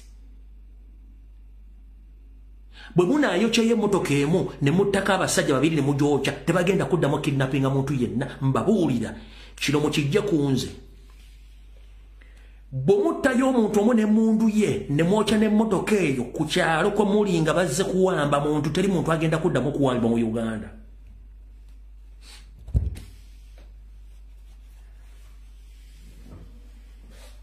Bwe mwocha ye motoka emu ne muttako omuntu omu ne mujjako ne mugitwala ku police teri muntu agenda kuddamu kuwamba mu Uganda kubanga tikiri unlawful tekikizwa mateeka ngambe it's a crime.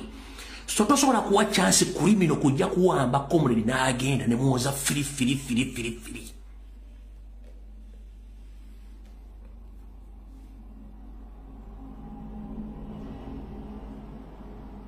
Ngera kubuza omubbi bwajja okubba enkoko zo n'omugoba n'ejjambya n'omutematema omusango gugwerawa. Gulwaki omubbi w'essimbu ajja okubba kesi mu ttawuni mugoba ne mukuba mizibu nnyo kuba is a criminal. Lwaki omuntu bw'alepinga omwana baakutte mukazi wo tokubira poliisi osooka mukolako nga mateeka ago bwe galagira. Kino nkikuddamu kabulaaza waliwo omusiru agenda ogalumbuya byera kubanga ali Bulaaya nkunnyonnyodde embeera mwendi.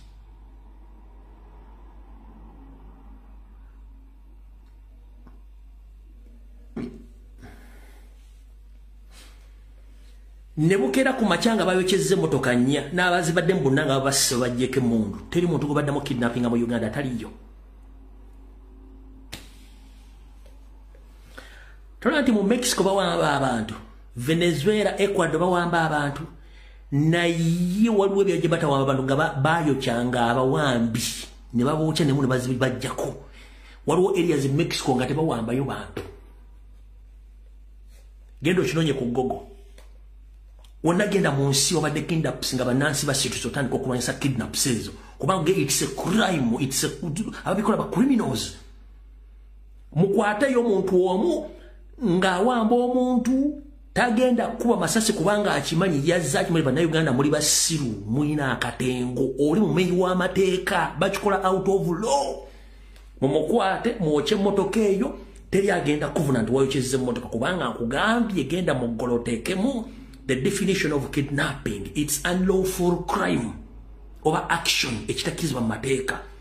You know how to deal with the criminals. Nkugamba omuntu wakuba kesi mu mukolaki. Omuntu wajja mu nyumba y'ogimenyi kiro mukolaki. Omuntu walepinga omwana wa mukazi wo mukolaki. Soka kubira poliisi osooka kudiringa ne money to man.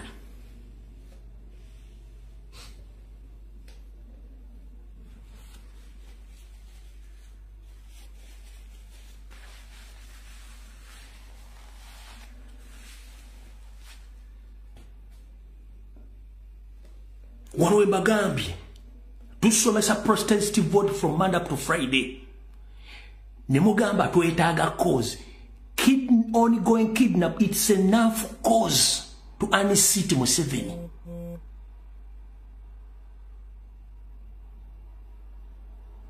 One minute.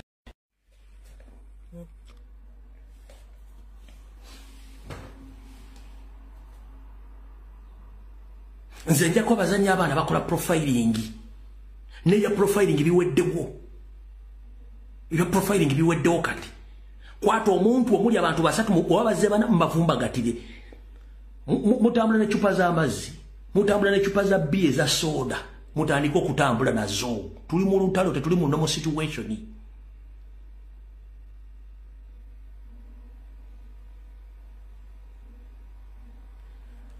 Boa amayinti bakola kirimate kwaki tebagira mu uniform. Waki tebasavinga ngoego bakotte. Waki bajja kuwamba buwambi. Goli ku social media osomesa protest vote, which is okay, good. Ba MP bameka basomesa protest vote. Ba kasana bameka basomesa protest vote. Nga nawo ne bifane bya president babitade ku poster zaabwe. Odiringa nabo ne baganze sibiringa na munabya bufuzi yenda. Kubanga these are useless idiots. Nabagamba ndize target yange yeye president kuba nomba manyi tebana kibagenda tugasa.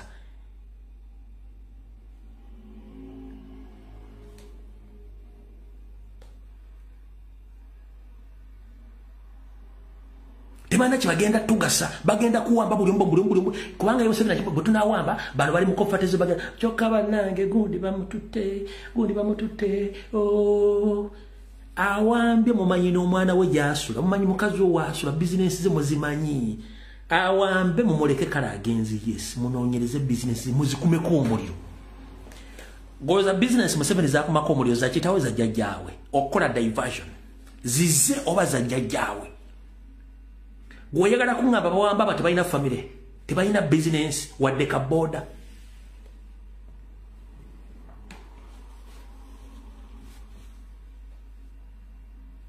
Museveni okola diversion ayocha business z'abantu b'amasomero bana tomu tunakola diversion omuntu awambye mumanyi bulungi umanyi obwane mumanyi mukazi mumanyi business ze mukama frejinge musaji corporation mukoleka ekintu kimwe ajja funa signal when you send the signal to someone abeera mu line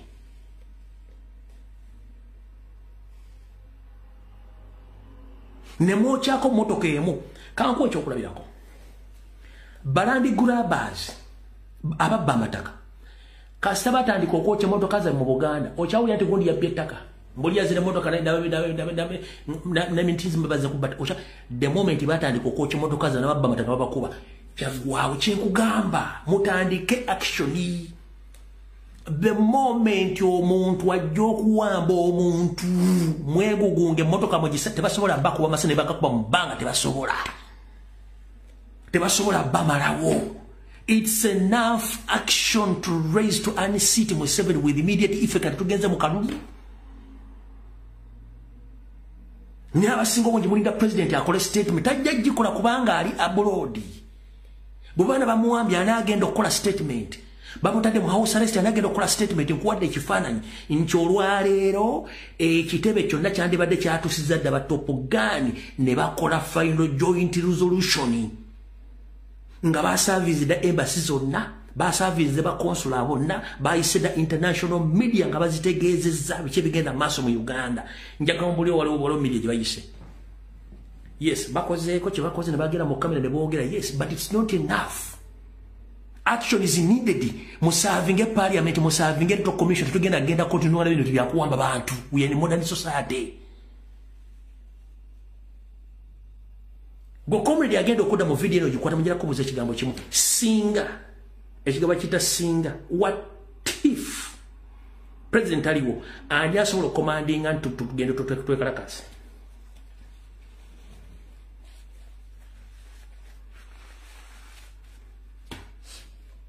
boy wange mumaje batunda acid kwate chupa ye ya mazi genda ogule acid omuteke mutambule naye bakidnapping omuntu awo omumuyire tulebwa na kuwabira jaga zina teri yandabye muyire chupa za amazi mugule acid mutambule naye ene kidnapper ngaze mu action muyire acid ya mungu ajajisula waddoke anai to anai nkubuziza njagala okole video ng'ogamba nti Lumbuye yayogedde bituufu singa president abawo kye kigenda okuddako.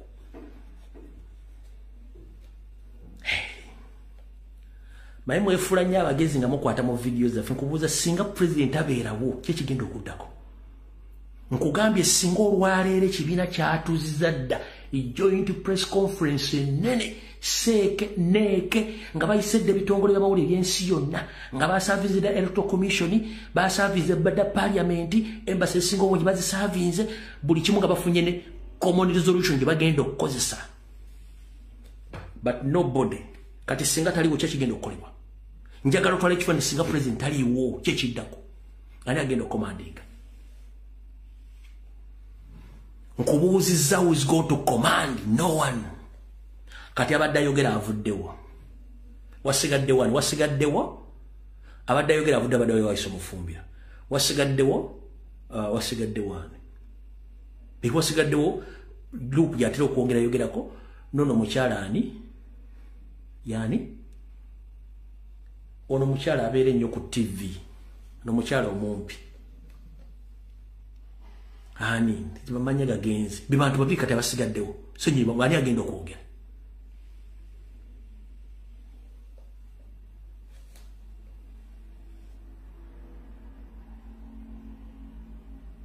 Olugero bayita agamyuka akasolo gegamyuka omutezooka olumanyi. Agamyuka akasolo gegamyuka n'omutezi gegaluwa. Nti abajjo tuwamba singa mubaddiza nga mmanyi tebakola kikyamu tebasobola kuddamu kubawamba. Yes, Namugga Goriti kati yalinga asigaddewo ayine na mentioning nga tebamunoonya bamwagala mukwata.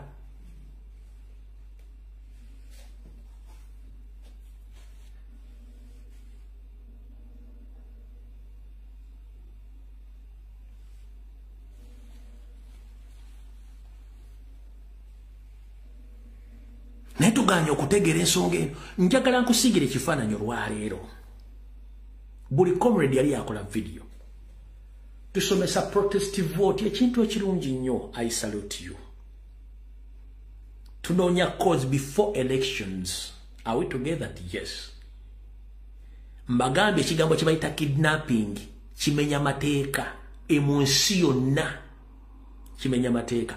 N'abakikoze abeera criminal.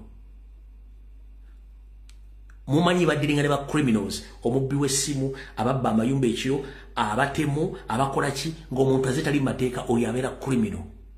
Ne bwotto omuntu azze okuwamba omuntu okusimu sango, it is self defense, he is a kidnapper. The reason as to why Museveni akyatumanyiira ng'afukaana bakubanga tannafuna ku kye bayita response from the other direction. The moment Museveni, the day Museveni will receive response from the side where he ever puts effort to put those people down, nafuna response eri direct to him, tasobola kuddamu kwogera okukola ekintu kyonna.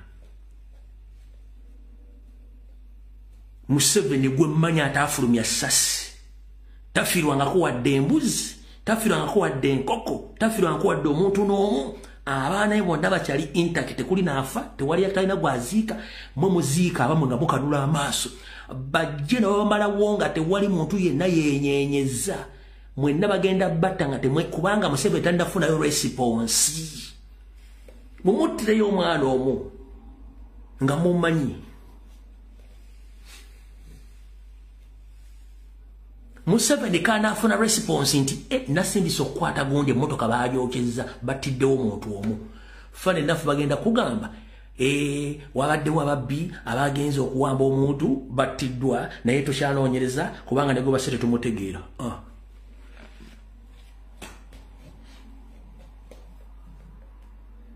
Bwe bate bagenda okugasoma. Bwe bate bagenda okugasoma.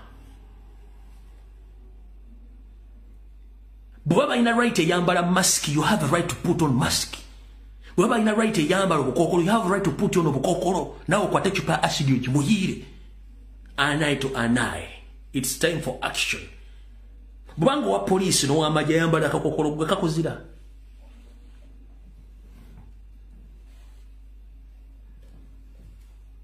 Bwango wa amaje yambala akakokolo ngatayagala muna bagwa akakokolo bakatunda tomanyiwo.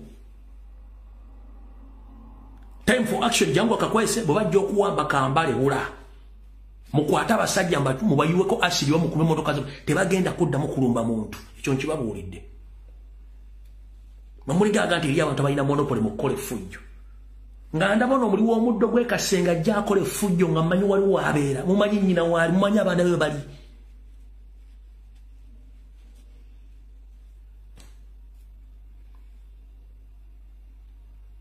Bino byonna babikola kubanga mmwe temusobola kurespondinga. Bakimanyi you can't respond. Bikira Maria judde neema. Okusaba n'ekitiibwa bibeere naawe. Bamanyi kye tubeeramu ekyo. Then the moment n'osituka n'okola action against someone taddamu okukumanyiira.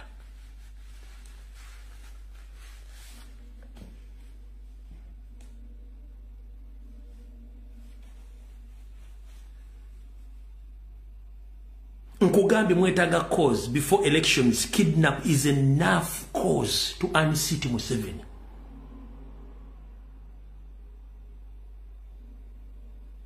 Ebyobufuzi amazina g'enkima atagasobola ng'ogavaamu. Kati ng'oyagala okutegeera nti ebyobufuzi mazina g'enkima atagasobola togabeeramu. Ono MP Wema Wokota South oba yayombe na mulonzi wo mulonzi yamugambye ekigambo ki omanyi ne bamutulugunya yafunyiza ebikonde. Ono Yusuf Nsibambi yafunyiza ku kikonde kanda wano basobola linda ko okulage wano kati goli okokakase nti tuli abantu bali mbyadala abantu babakoye kanda wano video ya Yusuf Nsibambi etaliimo kantu ka TikTok nadde ngifunye naye. Ndoze etali mu kantu ka TikTok nyinza okuba eri ku simu eno endala byasajja uploadinze wano. Ne kankuzanyire eno olyoka olabe. Ono MP yavudde mumbe oba amugambye ekigambo ki oba amugambye tosinika binyo oba amugambye tetulinawo kalulu kuwala oba amugambye eki. Yusuf Nsibambi yavudde mu mbeera loyo omulambo wakiti yakitwadde musango ku police.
Mukuva mu mbeera ne Kayima bamutwalidde mu Kayima abeera mukungu wa Kabaka ndoza atwale essaza lye Mawokota bamutwaliddemu.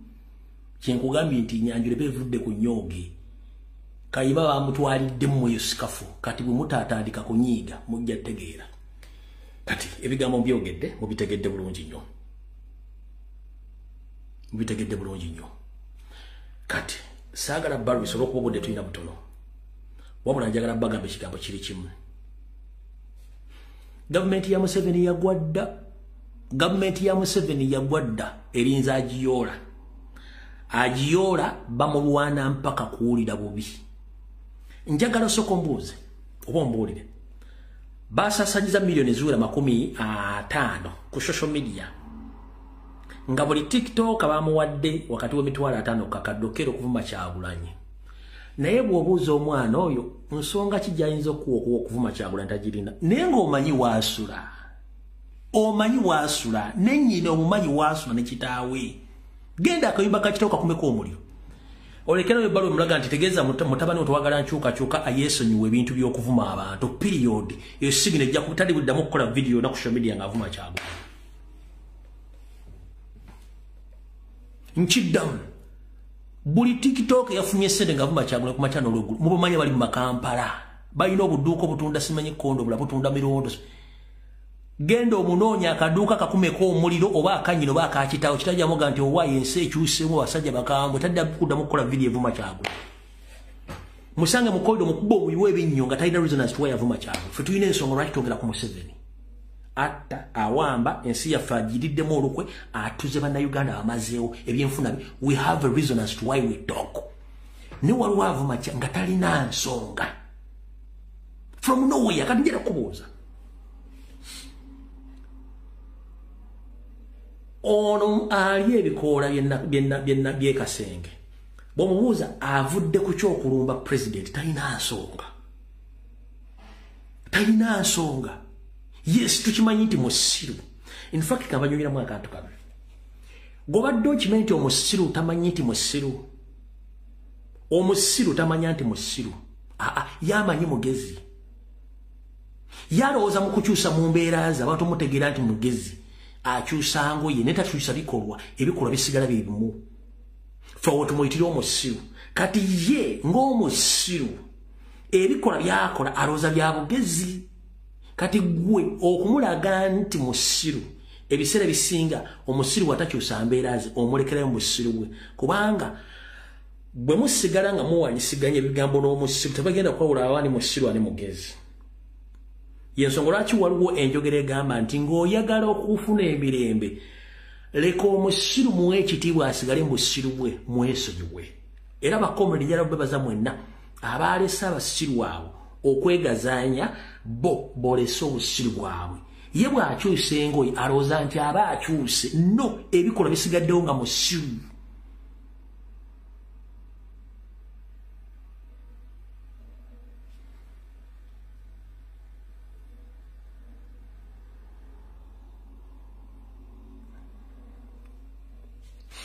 eno video njikola nga yabankyukakyuka kyekisookera ddala ompulidde bulungi video njikola yabankyukakyuka kuno saagala kuba apologist saagala akapologist kyekisooka gw'olina essimu osobola okugenda n'okola video zo nga bw'ozaagala abantu baziwulire nze zange njagala abantu baziwulire nga bwe nzoogera kati gw'oyagala okukola ng'okolera control ku Museveni ze siriringa na Museveni mulabe wange mulabe wa ggwanga mulabe wa bannayuganda ompulira mulina essimu smartphone genda okole video nga ziri control ku nkola ya Museveni oba nga ziyamba Museveni so si wano so tuweyitanga mugezi ng'ojja okuwa amagezi ku video ezitaliza mugwa lero ku video mekeza mweza asime FD asime PP asime F tuweera ku zaffe okitegera bulungi nnyo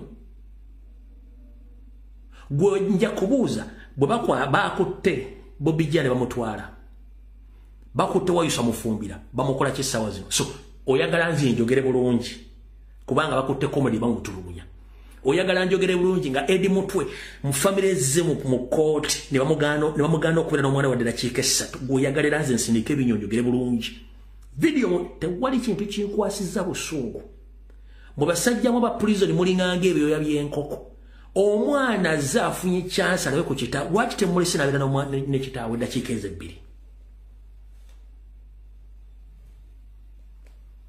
nga n'omuntu ali ku death row bamukkiriza okumiitinga famire n'okwogera n'abantu be omwana omuto w'emyaka 4 najja okulaba temukanyiza wadde eddakiika so nze oyagala njogere bulungi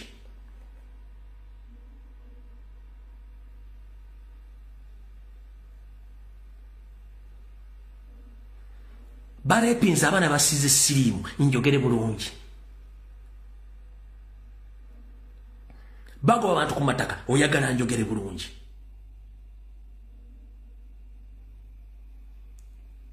si bw'okyagala tiye kati gwe yagala okwogera bulungi genda oyogere n'ennyo kono kitaawo gye balinze sibono sina bwe nsobola kwogera musebe nga mwogerera bulungi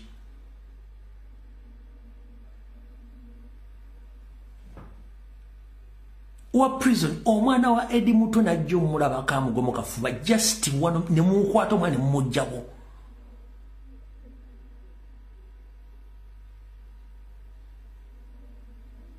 what country are we living in nga n'omuntu ali ku death row bamusalidde bakkiriza famire okujja omulabako n'okumuwishinga enfaayo ennungi n'ogaana omwana wa Eddie Muto mu kooti morova nga ali ku mpingo omuntu yenna bw'ayingira mu kooti aba taliiko bamuggyako empingo akyali ku mpingo omwana we avudde ku maama ajja alabe taata we lwakiri ddakiika 2 muganya okulaba omwana omusewusi mugende mulaka vidiyo ako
anyways njala fundikira video eno engini yabali mwezo wegendeze wolira wotambula information egifunye onalaba utamaguzi semakula wolira wonywera wotambulira information egifunye bajjina bakyebuzaabuzanga bafuka bana aba information mugifunye abali mu government ya Nyando software nga muyina abaana information mugifunye nze sinenyezebwa era siina nenya gwange kukoze mukitegedde bulungi nnyo ebisigadde alaba kwate ku Mr President obaka buno jabbo fundira bufunye buli kyenjogedde nkivunanyizibwako nganze sivunanyizibwa ku ntegera gy'otegera information gyenfulumiza njivunanyizibwako nganze so kulwa Katonda n'ensi yange video njigaddewo tujja sinkana ku lunaku lwokusatu oba in fact mbafunye information esobola okudda kuba kati it's open tuli mu politics mukaba bakuleetako mirampeera benjogeddeko beŋŋambye mubere careful nnyo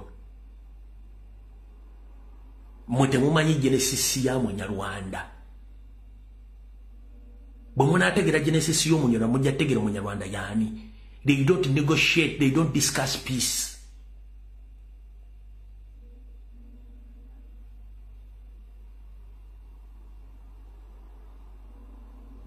Mukama bankomere.